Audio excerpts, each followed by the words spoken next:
Right after the Jewish people made the Egel, Moshe Rabbeinu turns to Hashem and says, Ana chata ha'am hazeh chata gedola.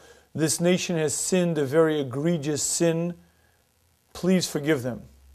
Rashi explains that actually Moshe Rabbeinu wasn't just asking for forgiveness. Moshe Rabbeinu was actually pointing a finger. Moshe Rabbeinu was saying, Hashem, it's your fault. You caused this sin to come about. Let me give you a mashal, says Moshe. Imagine a king takes the prince, bathes him, feeds him, clothes him, takes a purse of gold, puts it on the prince's neck, then takes this young man, puts him on the doorstep of a house of ill repute. Mayasa ben v'layechta, wouldn't we expect the son to sin? So too says Moshe Hashem, so too says Moshe to Hashem, you are guilty. You are responsible for this. Why? Because you gave the Jewish people gold and silver, you gave them all of the wealth that they can imagine. It's your fault. This Rashi is rather difficult to understand, because what Rashi is saying is that Moshe Rabbeinu was claiming that Hashem was responsible because the Jewish people were wealthy, they had great riches. But if we understand the time period, we'll understand that that's quite difficult to understand. The Jewish people in the Midbar had no use for money, nor did they have any need for it. Their food was presented to them by the mun, their water was brought to them by the be'er, they weren't involved in commerce, money had almost no value. So in what sense is it that Moshe Rabbeinu could say, Hashem, you were the cause, you're responsible for this? And I believe the answer to this is based on an understanding of something the Mesilas Yesharim says. The Mesilas Yesharim explains to us that one of the great life tests is wealth. And what he means, I believe, is quite simple. There are two elements to great wealth. One is simply materialism and indulgences. But the other danger of wealth is quite different.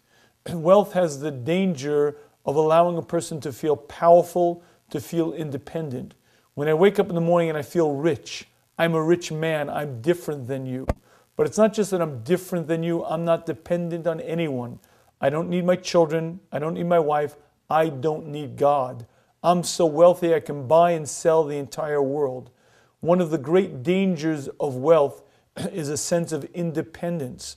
The underpinning of our relationship to our Creator is dependence. Recognizing that Hashem is my Creator and I am the creation. Recognizing that I'm absolutely dependent on Hashem for my very existence is the bedrock of our relationship with Hashem. I believe that is what Moshe Rabbeinu was saying to Hashem. Moshe turned to Hashem and said, Hashem, you caused them this danger. Why?